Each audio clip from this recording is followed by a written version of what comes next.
Good evening बच्चों। बच्चों एक बार फिर मैं आपके लिए लेकर आया हूँ class 10th board exam special series, जिसमें बच्चों आज हम लोग जो आपके क्वेश्चन पेपर में बोर्ड एग्ज़ाम में जो सेक्शन बी आएगा, जिसमें 2 नंबर के क्वेश्चंस होंगे, उसके उसके कुछ क्वेश्चंस मैं आपके लिए लाया हूँ और उनके आंसर्स भी हैं। बच्चों उसको हम लोग डिस्कस करते हैं, देर नहीं करते। चलो हम लोग डिस्कस करते हैं, ठीक है। आपको आपकी स्क्रीन पे दिखाई दे रहा होगा बच्चों, section B 2 marks question. Question number 1 है बच्चों, why was non cooperation movement started in 1920। बच्चों एक बात मैं आपको और बता दूं कि मुझे जो क्वेश्चंस इम्पॉर्टेंट लगे, ऐसा लगा कि वो एग्ज़ाम में आ सकते हैं, मैं उन्हीं क्वेश्चंस को सेलेक्ट कर रहा हूं और ये सीरीज़ आगे भी जारी रहेगी, है ना। मैं जो मल्टीपल टाइप क्वेश्चंस होते हैं, एमसीक्यू वगैरह होते हैं, इनको भी डिस्कस करूंगा आपके साथ, और 2 मार्क्स क्वेश्चन, 3 मार्क्स क्वेश्चन और जो लॉन्ग आंसर टाइप क्वेश्चंस हैं उनको भी डिस्कस करूंगा बच्चों। और एक सीरीज़ जो है एजर्शन रीज़न पर भी बनाऊंगा, ठीक है। तो बच्चों आप फॉलो करते रहिए और क्वेश्चंस को समझिए और उनके आंसर्स को समझिए और अपने नोट्स भी बनाइए, याद भी करने की कोशिश करिए, ठीक है। बच्चों देखो, फर्स्ट क्वेश्चन है, why was non cooperation movement started in 1920। Question का मतलब ये है कि नॉन कोऑपरेशन मूवमेंट, जो असहयोग आंदोलन है, वो 1920 में क्यों शुरू किया गया। तो बच्चों इसका आंसर है, non cooperation movement was started by Gandhi ji in 1920, है ना। गांधी जी ने 1920 में नॉन कोऑपरेशन मूवमेंट शुरू किया। बिकॉज क्यों किया। फर्स्ट पॉइंट, इसका ए पॉइंट है बच्चों। देखो बच्चों यहाँ पर गांधी जी 100 डेज मूवमेंट, ये थोड़ा सा मिसप्रिंटिंग है, ये स्वदेश समझ लो इसको। Gandhi ji Swadesh movement as opportunity to united Muslims and Hindu. Gandhi ji का जो ये स्वदेश मूवमेंट था या स्वराज मूवमेंट था, वो एक बहुत बड़ा अवसर था बच्चों मुस्लिम्स और हिंदू को एक करने का। क्योंकि गांधी जी इस बात को समझते थे कि जब तक हम हिंदू और मुस्लिम लोग एक नहीं होंगे, इन अंग्रेज़ों को भारत से निकाला नहीं जा सकता। तो जब ये जो मूवमेंट है ख़ास तौर से इन्होंने लिया, क्योंकि बच्चों आगे जो वो वाला पॉइंट है वो और क्लियर कर देगा। जो बी पॉइंट है, he wanted a solution on खिलाफत इशू। जो खिलाफत मूवमेंट हो रहा था, मोहम्मद अली और शौकत अली जो इसके नेता थे, जो अंग्रेज़ों के खिलाफ ये लोग आंदोलन कर रहे थे, खिलाफत आंदोलन कर रहे थे, तो गांधी जी ने सोचा कि ये बहुत अच्छा अवसर है और क्यों ना नॉन कोऑपरेशन मूवमेंट और खिलाफत मूवमेंट को मर्ज कर दिया जाए, एक साथ मिलकर हिंदू मुस्लिम लोग मिल करके अंग्रेज़ों का विरोध करें, ठीक है। सी है इसका बच्चों, the most important objective of this movement was the attainment of Swaraj. और सबसे जो मुख्य उद्देश्य था इस आंदोलन का, वो था स्वराज प्राप्त करना। स्वराज यानी अपना राज प्राप्त करना, ठीक है। देर नहीं करते हैं बच्चों, आगे बढ़ते हैं। Question number 2, right any 2 benefits which a local company expects from joint production with a multinational company. बच्चों ये इकोनॉमिक्स का क्वेश्चन है। इस क्वेश्चन का मतलब है कि कोई 2 फायदे लिखो, वो फायदे मिलने चाहिए किसी लोकल कंपनी को, जब वो लोकल कंपनी किसी मल्टीनेशनल कंपनी के साथ मिल करके उत्पादन करती है, तो उस लोकल कंपनी को क्या फायदा होता है, ठीक है। The benefits that a local company expects from joint production with a multinational company are, यानी जो 2 फायदे मिलते हैं लोकल कंपनी को मल्टीनेशनल कंपनी के साथ मिल करके प्रोडक्शन करने में, वो क्या फ़ायदे मिलते हैं। ए पॉइंट है बच्चों इसका, to provide money for additional investments like buying new machines for faster production. यानी जब वो लोग मिल के काम करते हैं बच्चों, तो लोकल कंपनी को पैसा मिल जाता है और उस पैसे से वो लोग अपना जो इन्वेस्टमेंट है उसको और बढ़ा देते हैं। इन्वेस्टमेंट किस लिए, कि वो अच्छी नई मशीनें खरीद लें और जो प्रोडक्शन हो वो और तेज़ी से हो, ठीक है। क्योंकि लोकल कंपनी जो होती है उसके पास बहुत ज़्यादा पैसा नहीं होता इन्वेस्ट करने के लिए, ठीक है। तो जो हाईटेक मशीनें होती हैं वो ये लोग नहीं खरीद पाते। लेकिन जब ये मल्टीनेशनल कंपनी के साथ जॉइंट वेंचर करते हैं, मिलकर काम करते हैं, तो मल्टीनेशनल कंपनीज़ के पास बच्चों बहुत पैसा रहता है, अकूत पैसा रहता है। तो उस पैसे का फ़ायदा लोकल कंपनी को मिलता है। वो लोग मतलब अपनी मशीनरी को सोफेस्टिकेट करते हैं, नया बढ़िया बनाते हैं, आधुनिक बनाते हैं, ताकि प्रोडक्शन तेज़ी से हो। और दूसरा बी पॉइंट है to bring with them the latest technology for production. और ये जो मल्टीनेशनल कंपनीज हैं बच्चों, ये जब भी किसी देश में इन्वेस्टमेंट करती हैं या प्लांट वगैरह लगाती हैं, तो ये अपने साथ बहुत ही लेटेस्ट बढ़िया टेक्नोलॉजी भी लाती हैं। तो इस टेक्नोलॉजी का फ़ायदा बच्चों उस लोकल कंपनी को भी होता है। चलो आगे बढ़ते हैं। नेक्स्ट क्वेश्चन है third, how do money and muscle power play an important role in elections, explain. बच्चों ये इंपॉर्टेंट क्वेश्चन है, लग रहा है मुझे, ठीक है। ये कहता है कि धन बल और बाहुबल चुनावों में कौन सी भूमिका अदा करता है ना। धन बल और बाहुबल बच्चों आप लोगों ने वो पढ़ा होगा, पॉलिटिकल पार्टीज़ वाला चैप्टर पढ़ा होगा, ठीक है। तो उसमें बताया गया है कि किस तरह से राजनीतिक दल जो होते हैं वो जो बाहुबली क्रिमिनल टाइप लोग होते हैं, या जो बहुत पैसे वाले होते हैं, अमीर लोग होते हैं, उद्योगपति होते हैं ना, इंडस्ट्रियलिस्ट होते हैं, उनको टिकट देते हैं चुनाव में, चुनाव लड़ने के लिए। तो क्या मतलब ऐसा क्यों करते हैं वो, ठीक है। तो इसका आंसर देखो बच्चों, money and muscle power play an important role in elections in the following veg.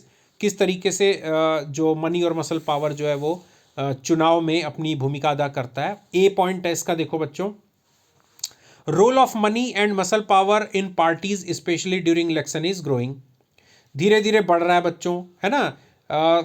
पैसे और बाहुबल, धन बल और बाहुबल, धन बल तो समझते हो, मनी जो पैसे वाले अमीर लोग होते हैं, ठीक है। और मसल पावर का यहाँ पर मतलब है जो क्रिमिनल टाइप लोग होते हैं, जो अपराधी टाइप के लोग होते हैं, गैंगस्टर टाइप के लोग होते हैं, है ना, जो लोगों को डराते हैं, धमकाते हैं, जिनके ऊपर बहुत सारे संगीन मुकदमे होते हैं थानों में, है ना, इस तरह के लोग, उसके लिए मसल पावर वर्ड यूज़ किया गया। तो बच्चों ये जो है ना, ये मनी और मसल पावर का जो रोल है वो पॉलिटिकल पार्टीज़ में ख़ास तौर से चुनावों के समय, स्पेशली ड्यूरिंग इलेक्शन, ये बढ़ रहा है लगातार। बी पॉइंट है इसका, parties tend to nominate those candidates who have or can raise money. अक्सर जो राजनीतिक दल होते हैं, जो पार्टियां होती हैं बच्चों, वो ऐसे लोगों को उम्मीदवार बनाती हैं चुनाव में जो ज़्यादा से ज़्यादा पैसा लगा सकें चुनाव में, ज़्यादा से ज़्यादा पैसा खर्च कर सके चुनाव में, ठीक है। सी पॉइंट है बच्चों इसका, rich people and companies who give funds to the parties tend to have influence on the policies and decision of the party. जो पैसे वाले अमीर लोग होते हैं बच्चों, जो बड़े कंपनियों के मालिक होते हैं, बड़े बड़े, है ना, वो अक्सर पॉलिटिकल पार्टीज को फंड देते हैं, चंदा देते हैं, चुनाव के समय चंदा देते हैं। और वो बच्चों 1-2 लाख, 1-2 करोड़ नहीं, 100 करोड़, 200 करोड़, 300 करोड़ ऐसे चंदा देते हैं। तो बच्चों अब जो पैसा देगा, कोई भी बड़ा आदमी है, उद्योगपति है, बिजनेसमैन है, बिजनेसमैन अगर पैसा दे रहा है किसी को, तो आप ये सोच लो कि वो उसका बेनिफिट भी लेगा, वो फ्री में पैसा नहीं देता। तो अक्सर ये जो पैसे वाली कंपनियां होती हैं, जो पार्टियों को पैसा देती हैं चुनाव के लिए, तो फिर चुनाव, अगर वो पार्टी चुनाव जीत जाती है, सरकार बनाती है, तो अक्सर ये जो प्रभावी पैसे वाले लोग होते हैं, ये अपने प्रभाव का इस्तेमाल करके उस राजनीतिक दल पर प्रभाव डालते हैं, प्रभावित करते हैं, और जो सरकार की नीति और सरकार के जो निर्णय होते हैं वो अपने हित में करवाने की कोशिश करते हैं, ठीक है। वो कॉन्ट्रैक्ट लेने की कोशिश करते हैं, कोई इस तरह का रूल या लॉ बनवाने की कोशिश करते हैं जिससे उनकी कंपनी को फ़ायदा हो, ठीक है, इस तरह का काम बच्चों। नेक्स्ट क्वेश्चन है बच्चों fourth, how is over grazing responsible for land degradation इन गुजरात। बच्चों ये ज्योग्राफी का क्वेश्चन है, इससे पहला वाला क्वेश्चन पॉलिटिकल साइंस का था। क्वेश्चन का मतलब समझो, ओवर ग्रेजिंग का मतलब होता है पशु जो चारागाह में चरते हैं, तो पशु जो है ज़रूरत से ज़्यादा जब चरने लगें, है ना, ज़रूरत से ज़्यादा चरेंगे घास के मैदानों में, तो क्या होगा, पशु ना जब चरते हैं बच्चों, तो अपने दांतों से वो क्या करते हैं, पौधे की जड़ या घास की जड़ को भी उखाड़ देते हैं। तो क्या होता है कि बच्चों, पौधे या घास की जो जड़ होती है वो मिट्टी को बांध करके रखती है ना, और जड़ समेत उखाड़ दिया उसने पौधे ने दांत से चरने खाने के चक्कर में। मिट्टी लूज हो जाती है और अक्सर तेज हवा या तेज पानी वगैरह बरसता है तो वो मिट्टी की जो ऊपर की लेयर, जो इंपॉर्टेंट लेयर फर्टाइल होती है, वो क्या हो जाती है बच्चों, वॉश आउट हो जाती है, बह जाती है। ठीक है, तो ये क्वेश्चन वही पूछ रहा है कि ओवरग्रेजिंग जो है वो क्यों जिम्मेदार है। लैंड डिग्रेडेशन, लैंड डिग्रेडेशन का मतलब होता है भूमि का क्षरण, यानी जो भूमि खराब हो जाती है, यानी जो उसकी जो ऊपर मिट्टी की जो टॉप मोस्ट लेयर हो जाती है, जो कि प्लांट के ग्रोथ के लिए सबसे इंपॉर्टेंट होती है ना, वो बह जाती है। तो गुजरात में ऐसा ज़्यादा क्यों होता है, क्यों, वाई, है ना। तो आंसर है इसका, overgrazing is responsible for land degradation in Gujarat. It is because Gujarat is one of the fastest growing states in India. बच्चों, गुजरात में ओवरग्रेजिंग की वजह से, यानी पशुओं के ज़रूरत से ज़्यादा चरने के कारण मिट्टी खराब होती जा रही है, क्योंकि गुजरात जो है इस समय भारत का सबसे मतलब तेज ग्रोथ करने वाला या डेवलप करने वाला राज्य है बच्चों। ठीक है, the state has large number of life stock. Gujarat में मवेशी जो है, कैटल जिसको बोलते हैं, दूध देने वाले जो पशु हैं, लाइव स्टॉक का मतलब यहाँ पे है, वो बहुत ज़्यादा संख्या में है। Thus overgrazing by these large livestock leads to landing. इसके कारण जो ओवर ग्रेजिंग होता है, पशुओं को चराने का काम होता है, इसके कारण जब पशु ज़्यादा हैं तो वो चरेंगे ही, और चरने के कारण बच्चों लैंड डिग्रेडेशन होता है। ठीक है, नेक्स्ट क्वेश्चन बच्चों देखो, क्वेश्चन नंबर 5, ये हिस्ट्री का क्वेश्चन लग रहा है। How the रोलेक्ट act affected the national movement. बच्चों, रोलेक्ट एक्ट ने राष्ट्रीय आंदोलन को कैसे प्रभावित किया। बच्चों, अब आपको जानना पड़ेगा कि रोलेक्ट एक्ट क्या था। रोलेक्ट एक्ट जो है 1919 में, 1919 में ये बनाया गया था, ये कानून बनाया था जब अंग्रेजों ने देखा कि जो इंडियन नेशनल कांग्रेस है ना, भारतीय राष्ट्रीय कांग्रेस, उसके नेता लोग हैं वो नेशन वाइड मूवमेंट को बहुत तेज़ी से फैला रहे हैं, हिंदू मुस्लिम सब एक होते जा रहे हैं, सब बहुत ज़्यादा डिमांड करने लगे हैं कि भाई हमको स्वराज चाहिए, ये चाहिए, वो चाहिए, हमको आज़ाद करो, ऐसे करो, ये सुविधा दो, वो सुविधा दो, है ना, जिंदाबाद मुर्दाबाद इनकलाब वगैरह, मतलब सरकार के खिलाफ अब लोग तेज़ी से प्रदर्शन कर रहे हैं। ठीक है, तो अंग्रेज इससे डर गए। अंग्रेजों ने कहा कि यार अगर ऐसे जारी रहा तो एक दिन हमारे लिए बहुत मुश्किलें खड़ी हो जाएंगी। ठीक है, ब्रिटिश अथॉरिटीज़ ने ये सोचा, तो उन लोगों ने ये देखा कि ये अक्सर जो है जो ये क्रांति मतलब ये जो आंदोलनकारी हैं, प्रदर्शनकारी हैं, ये पकड़े जाते हैं और इनको कोई ख़ास सज़ा वगैरह होती नहीं। भाई इन्होंने डकैती तो डाली नहीं है, किसी का मर्डर तो किया नहीं है, किसी चोरी वोरी तो की नहीं है।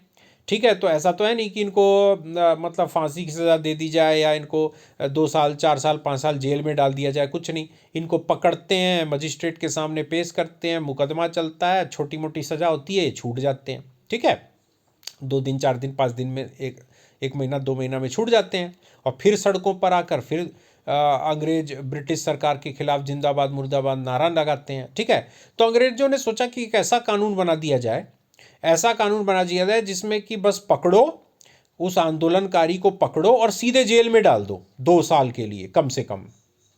मतलब 2 साल, मतलब कोई कोई मतलब मुकदमा चलाने की जरूरत नहीं है, मजिस्ट्रेट के सामने पेश करने की जरूरत नहीं है, सीधे जेल में डाल दो।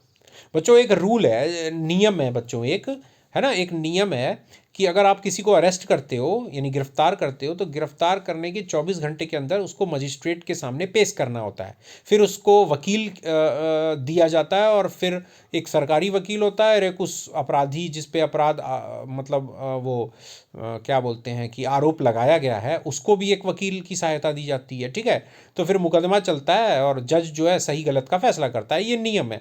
अंग्रेजों ने सोचा कि ऐसा कानून बनाओ कि वकील दलील वगैरह कुछ ना हो, सीधे जेल में डाल दे। ठीक है, तो यही कानून था रोलेक्ट एक्ट। तो अब रोलेक्ट एक्ट के कारण राष्ट्रीय आंदोलन पर क्या असर पड़ा, इसको देखते हैं। First point A, rallies, sorry ये मिस प्रिंटिंग है बच्चों, रैलीज वर ऑर्गेनाइज्ड, RALLIES होगा ना, rallies were organised in various cities, workers went on strike in railway workshops and shops were close down. यानी भारत के, खासतौर से उत्तर भारत के, नॉर्दर्न इंडिया के कई शहरों में रैलियों का आयोजन किया गया, लोग सड़कों पर उतरे। नारेबाजी हुई। जो जितने भी फैक्ट्रियों में काम करने वाले वर्कर्स थे, मजदूर थे, वो हड़ताल पे चले गए। और ख़ास तौर से जो रेलवे वर्कशॉप वगैरह था, और लोगों ने, दुकानदारों ने अपनी दुकान बंद कर दी। ठीक है, ये हुआ। दूसरा B point, British administration suppress the nationalist, है ना, अंग्रेजों ने राष्ट्रवादियों को दबाने की कोशिश की। As a result local leaders वर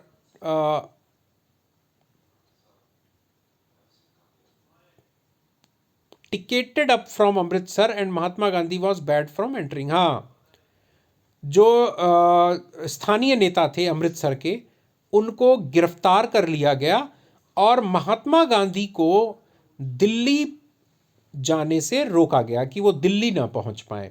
ठीक है, नेक्स्ट क्वेश्चन है बच्चों, question number 6, when was the communist party of India founded and what were it's ideologies. यानी क्वेश्चन पॉलिटिकल साइंस का है बच्चों, पॉलिटिकल पार्टी चैप्टर का है, कि सिंपल सा क्वेश्चन है कि कम्युनिस्ट पार्टी की स्थापना कब हुई थी और इस पार्टी की विचारधारा क्या है। तो बच्चों आंसर में है the communist party of India, CPI जिसका नाम है ना, उसकी स्थापना 1925 में हुई थी, इन 1925। और इट्स आइडियोलॉजी, इसकी जो आइडियोलॉजी है, इसकी जो विचारधारा है, वो देखो उसके 2 पॉइंट दिए हुए हैं। फर्स्ट ए पॉइंट है, it believes in Marxism, Leninism, secularism and democracy. यानी ये जो पार्टी है, ये जो राजनीतिक दल है, इसका विश्वास मार्क्सवाद में, लेनिनवाद में और धर्मनिरपेक्षता और लोकतंत्र में है। यानी जो कार्ल मार्क्स नाम के जो विद्वान जो थे, उन्होंने जो अपने जो सिद्धांत लिखे हैं समाजवाद से जुड़े हुए, इसी के अलावा रूस के एक बहुत बड़े समाजवादी नेता थे लेनिन, व्लादिमीर लेनिन, उनकी विचारधारा। सेकुलरिज्म का मतलब होता है धर्मनिरपेक्षता, यानी किसी भी धर्म, सभी धर्मों को बराबर समझना और सरकार का कोई धर्म ना होना। और लोकतंत्र, यानी ये जो पार्टी है वो इन चीज़ों में विश्वास करती है। बी पॉइंट है, it opposed the forces of sectionism and communalism.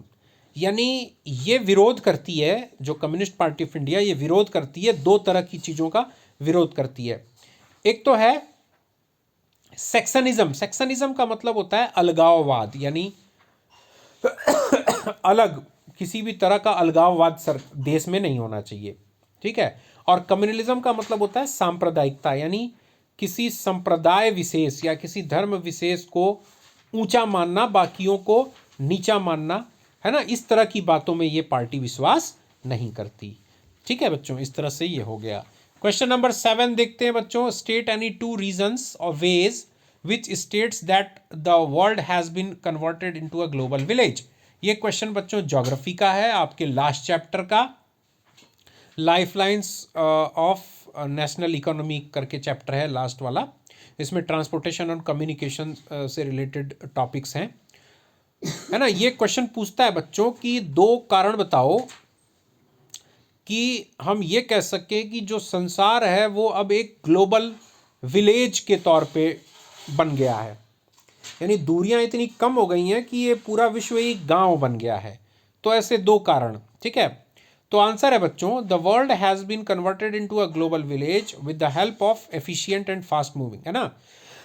2, जो एक पूरा संसार एक गांव, एक विलेज बन रहा है, ग्लोबल विलेज बन गया है, वो क्यों बना है? Efficient and fast moving transport, यानी प्रभावी और तेजी से चलने वाले जो यातायात के साधन हैं, और कम्युनिकेशन फैसिलिटीज़, यानी जो संवाद की जो सुविधाएं हैं उसके कारण। तो इसमें जो फर्स्ट पॉइंट है, ए पॉइंट है बच्चों, A, daily flights to different countries and improve technology to develop fast means of transportation has connected the countries.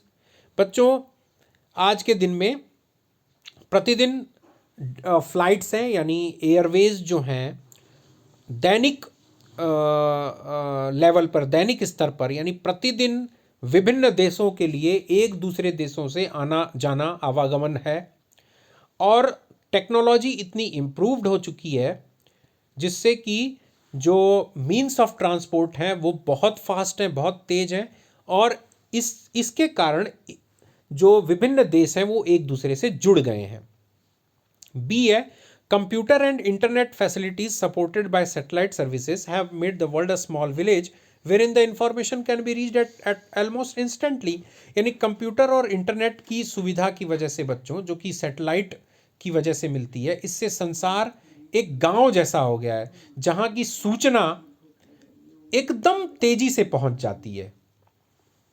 ठीक है, नेक्स्ट क्वेश्चन है बच्चों, 8th क्वेश्चन है, what is meant by defection in democracy. बच्चों political science का एक question है, बहुत ही इंपॉर्टेंट क्वेश्चन है। डिफेक्शन का मतलब क्या होता है, लोकतंत्र में डिफेक्शन का मतलब क्या होता है। बच्चों डिफेक्शन बहुत ही इंपॉर्टेंट है। देखो first, defection in democracy is a political phenomena. बच्चों डिफेक्शन जो है लोकतंत्र में, डिफेक्शन एक राजनीतिक प्रक्रिया है। क्या है? It means moving of a person from one party to another party for some personal benefit. इसमें क्या होता है, एक व्यक्ति या एक नेता जो किसी राजनीतिक दल से संबंधित हो, अपने व्यक्तिगत फायदे के लिए अपनी पार्टी छोड़ करके दूसरी पार्टी में चला जाए, यानी दूसरी पार्टी की सदस्यता ले ले। ठीक है, it happens when a legislator after having been elected from a particular party leaves it and joints another party. और ये अक्सर डिफेक्शन कब होता है, जब कोई नेता, राजनीतिक नेता या राजनीतिक दल का सदस्य, जब वो चुन लिया जाता है, किसी भी विधानमंडल का सदस्य चुन लिया जाता है, या लोकसभा या राज्यों की विधानसभा का सदस्य बन जाता है। ठीक है, वो क्या करता है, अपने फायदे के लिए जिस पार्टी से वो चुना गया है, जिस पार्टी में रहकर चुनाव लड़कर वो चुना गया है सदस्य, वो पार्टी वो छोड़ देता है और दूसरी पार्टी ज्वाइन कर लेता है। इसी को बच्चों डिफेक्शन बोलते हैं, हिंदी में दल बदल बोलते हैं। ठीक है, नेक्स्ट क्वेश्चन देखते हैं, क्वेश्चन नंबर 9 बच्चों, mention any one restriction imposed by the British government upon the Indian merchant in 19th century. 19वीं शताब्दी में ब्रिटिश गवर्नमेंट ने भारतीय व्यापारियों पर जो प्रतिबंध लगाए, तो किसी एक प्रतिबंध को आप बताइए, कि भारतीय व्यापारियों पर अंग्रेजों ने किस तरह के प्रतिबंध लगाए थे, किसी एक प्रतिबंध को आप लिखिए। ठीक है, आंसर है, as the British government establish political power it imposed a few restriction upon Indian merchants to trade in India. जब अंग्रेजों की सरकार बनी, अंग्रेजों ने भारतीय इलाकों पर राजनीतिक रूप से जब कब्जा कर लिया, तो उन्होंने भारतीय व्यापारियों पर कुछ प्रतिबंध लगाए। क्या लगाए? The British government developed a system of management and control that would eliminate competition. अंग्रेजों ने इस तरह की व्यवस्था या इस तरह का प्रबंधन विकसित किया जिससे कि किसी भी तरह की व्यापारिक प्रतियोगिता क्या हो जाए, समाप्त हो जाए। बच्चों व्यापारिक प्रतियोगिता, एलिमिनेट कंपटीशन का मतलब होता है किसी भी तरह की व्यापारिक प्रतियोगिता को ख़त्म कर देना। बच्चों व्यापार में कंपटीशन जो होता है वो बहुत ज़रूरी होता है। ठीक है, वो सबके लिए अच्छा होता है। अंग्रेजों ने उसी को समाप्त कर दिया। कहने का मतलब अंग्रेजों ने ट्रेड मोनोपोली इम्पोज कर दी, यानी हम और हम, सिर्फ हम ही रहें और कोई ना रहे। यानी माल भी हम ही खरीदें और माल हम ही बेचें भी, ना तो कोई खरीदार मिले ना बेचने वाला मिले, जो भी मिले वो हम मिले। इसको बोलते हैं ना, इस मतलब भारतीय व्यापारियों को उन्होंने इस तरह से सिस्टम डेवलप किया कि भारतीय व्यापारी उस व्यापार को छोड़कर हट जाएं। And restrict the space with in which Indian merchant would function. और मतलब भारतीय व्यापारियों के लिए व्यापार करने की जगह ही नहीं छोड़ी, यानी इस तरह के कानून बनाए कि भारतीय व्यापारी स्वतंत्र रूप से अपना व्यापार कर ही ना पाए। नेक्स्ट क्वेश्चन है, और मुझे लगता है बच्चों ये लास्ट क्वेश्चन है इस वीडियो का, question number 10, which was the first printing press of the Europe. बहुत सिंपल सा क्वेश्चन है बच्चों, बहुत ही simple.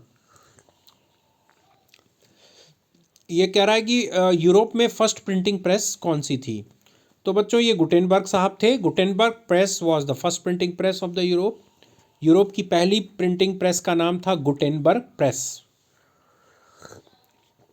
It was invented by John Gutenberg of Strasbourg. Germany में स्ट्रेसबॉर्ग नाम का जो शहर है वहाँ पर एक जॉन गुटेनबर्ग साहब थे, उन्होंने इस प्रेस को बनाया। And it was created in the 15th century, ये 15वीं शताब्दी में इसकी शुरुआत हुई थी बच्चों। This press made it possible for the first time in Europe. This press, sorry ये मिस प्रिंटिंग है, डिस्प्लेस यहाँ पर लिखा हुआ है, यहाँ पर दिस प्रेस होगा, है ना।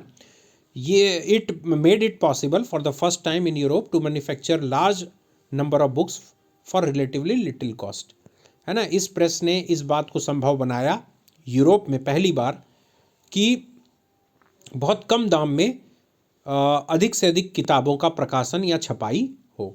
ठीक है बच्चों, आप लोग अपने कमेंट्स ज़रूर देना, लाइक और शेयर तो आपको करना ही है ताकि मुझे मैं इंस्पायर हूँ इस तरह के और सीरीज़ लाने के। और फिर भी मैं, आप लोग मुझे कमेंट करें या ना करें बच्चों, मैं तो इस तरह की सीरीज़ आप लोगों के फ़ायदे के लिए लगातार आप लोगों को भेजता रहूँगा। ओके बच्चों, तब तक के लिए गुड नाइट।